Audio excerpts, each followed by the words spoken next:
Hello everybody, I'm Pierre, and today I'm going to be giving you guys a little last man standing guide.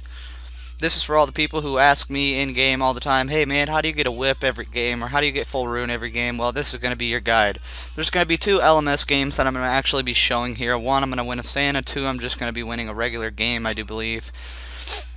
The first game, I'm just going to give you a rundown on what's kind of happening. The second game, I'll go into how to actually play and explain my strategy. So right here you see I've already looted my chests and there's a kid at the coffer trying to sell a bunch of shit. Well, whenever someone's trying to sell stuff, you're going to want to put a bow on because a bow does the much DPS per second and it's going to stop them from selling stuff at the coffer like this guy. And this guy, he was obviously trying to sell shit to get better shit to whoop my ass, which if he would have done, obviously, as you can see from what he dropped, he would have whooped my ass. So I got lucky, got that kill. As you can see, I'm looting everything. Number one rule of thumb, never leave anything on the ground. Maximize your gear, wield everything you can, sell everything that's useless, and then move on.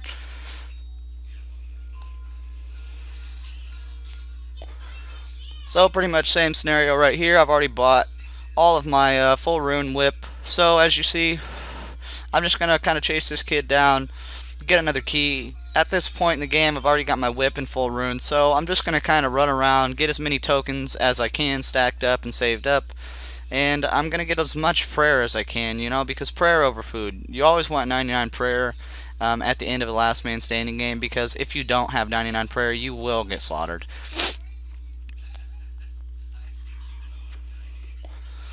Another thing that I actually didn't do in this clip, I didn't actually pick the runes up, as you can see. But that's one thing that I highly recommend doing. A lot of people leave a lot of runes on the ground, like waters and deaths and chaos. As you see, there's a pile of deaths and chaos there, and there's a pile of deaths and chaos right to the south of me right there.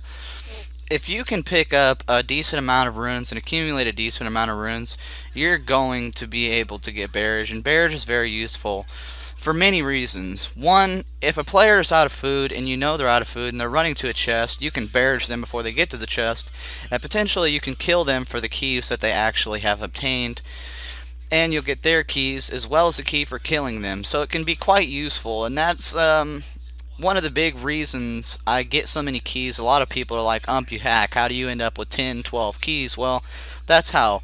Barrage is very, very useful, and that's one big reason on why it's so useful.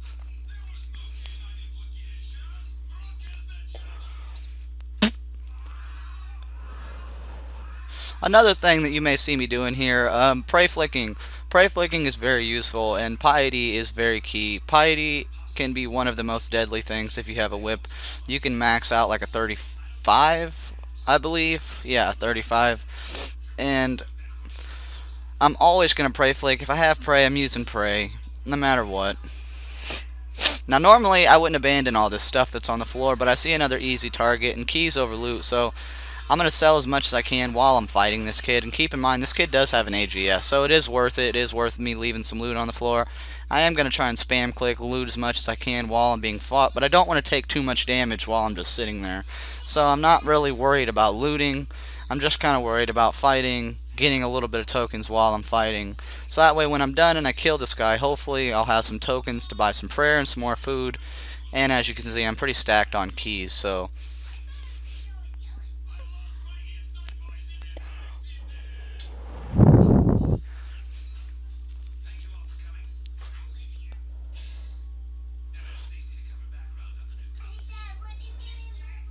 as you can see, I'm pretty low on food, but I'm getting spam hit by that. I abandoned all the loot, which normally I wouldn't do, but I'm stuck in the fog, and I'm getting hit rapid 10s and 2s because I'm not in combat, and there's only 4 players left. So at this point, what I'm just kind of doing is I'm going to loot a chest, trying to get some food. I recommend if you don't have any food and you have a bunch of keys, always wait till you get down to like 30 HP, and then you're just going to want to use a key whenever you're close to a chest. And just kind of play off your keys for a minute, stack a little bit of food up if you can. And yeah.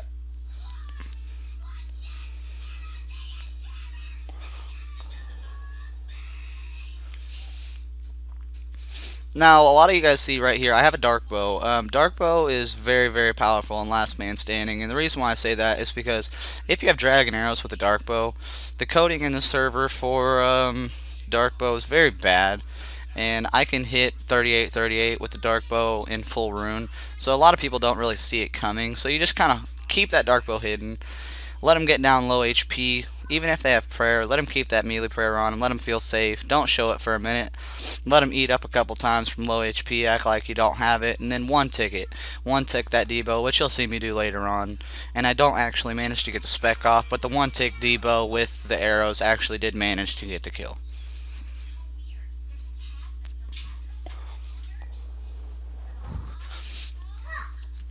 And as you guys can see, I only have 13 prayer points right now, and it's very easy to keep your prayer points.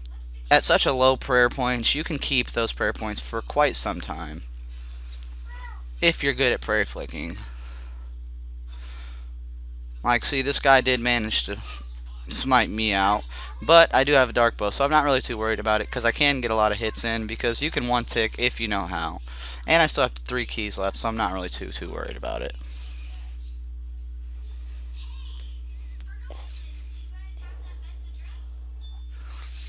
There we go. Dark bow spec 17-17 for the Santa hat win. Okay, guys, so that was pretty much just a little bit of a overlay while I was doing the map. The next match here, I'm actually going to be giving you guys a little breakdown on how to actually play the game. So pretty much whenever you spawn in, you're going to want to loot as many chests as you can, and as soon as you spawn in, depending on how many people you have around you, you're going to want to make the decision on which direction to run. Now, when I spawned in at this spawn point, there was 4 people around me. Now, all 4 of them decided to run to the southeast corner with 6 chests. So, of course, I ran up here and looted everything. Now, as you can see, I have a lot of loot on the floor. So what I'm going to do is I'm going to keep those 2 chests safe up top. And I'm going to run to the vendor, sell everything I have, all my food, everything. Because as you can see, I have a lot of stuff on the floor back there. So me keeping, you know, a ton of food and everything. Besides, I kept a little just in case I got hit on the run back. But me keeping a bunch of stuff, I wouldn't have been able to loot all my stuff whenever I came back. Plus, it's just a waste. Why not loot it all whenever I have that much space for stuff? So pretty much right now what I'm going to do is I'm going to finish looting these 2 chests. That stuff, maple short bow only sells for 1 token, I believe, so it's not really worth me running back just for a maple short bow. And at this point, like I said, you know, I'm just going to sell a couple things, get 35 tokens for the whip. That's always my first grab. First grab's always going to be the whip because it does the most DPS. If you can get a whip, even if you have no melee armor like I don't have right here, I did manage to cop rune gloves and an amulet, so that is a lot of accuracy.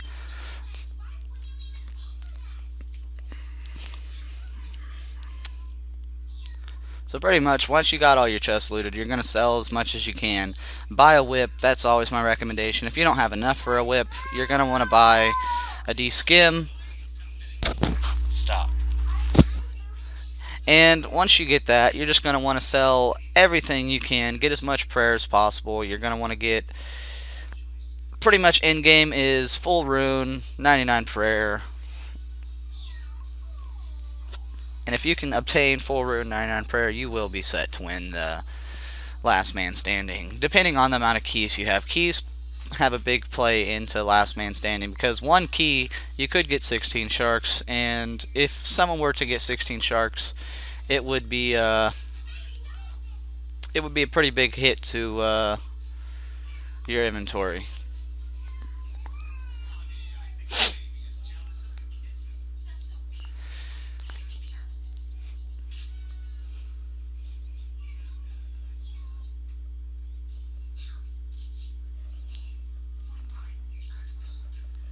Another thing I want to mention is you're always going to want to keep a bow on you just in case, because like as you see this kid right here, he's trying to PJ, and this bow actually saved him from PJing quite a few times because the pathing's actually pretty shit in this game. So if you can get a bow, it not only will auto retaliate people back to you whenever they're trying to run away, it will also help you from, just like this, when someone's trying to use the coffer, they can't use it very successfully if you're using a bow because you hit pretty rapidly unless you know what you're doing. Now another thing you see me doing right here, you see me buying Ancients. Ancients is very good for one of 2 reasons. You, like I said before, you can get someone frozen. You can get someone frozen and you can kill them for the keys that they have. And if you manage to kill them for the keys that they have, not only do you get their key, but you get the keys that they've managed to accumulate throughout the game as well. And it can be very useful to winning a last man standing match. So once again, what you're going to do is every kill you get, don't leave anything, rule of thumb. Sell everything you get extra that you're not going to need, like you see me doing here, prayer over food. You're going to want to make sure you have a lot of prayer to be able to secure the win. If you don't have prayer, you're not really going to be able to get the win unless you're an experienced player.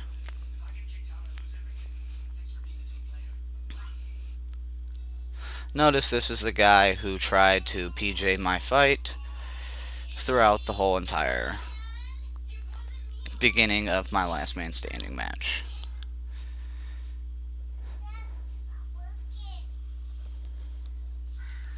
Karma is a bitch though.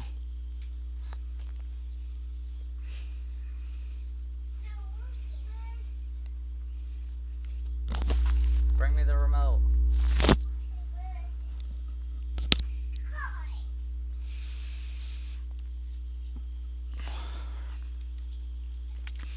One big strategy that I use quite a lot, and I'm just going to mention this real quick because you see it kind of going on here. If you've got somebody close enough frozen to the fog line, it if you have barrage, it can be very useful to freeze them in the fog itself. Just because fog ticks, they tick quite a lot, and after a while of the fog ticking, it will tick up to 10s. And plus, like you see with this guy, he actually had some keys on him. Plus, I got his key, and he had some black d'hide, water runes, whole bunch of barrage runes, which actually helped me secure this win. And as you guys can see right here, barrage is a very useful route to go. I would highly recommend it if you do get a lot of rune packs in the beginning. If you don't, I wouldn't recommend spending 30 tokens on one of each. Well, it'd be 10 tokens each, one of each rune pack, and then 10 tokens for the Ancients tablet itself. So if you don't get any rune packs or loot any runes throughout the match, I wouldn't recommend getting Ancients unless you're an experienced last man standing player. Knock it off! Get out!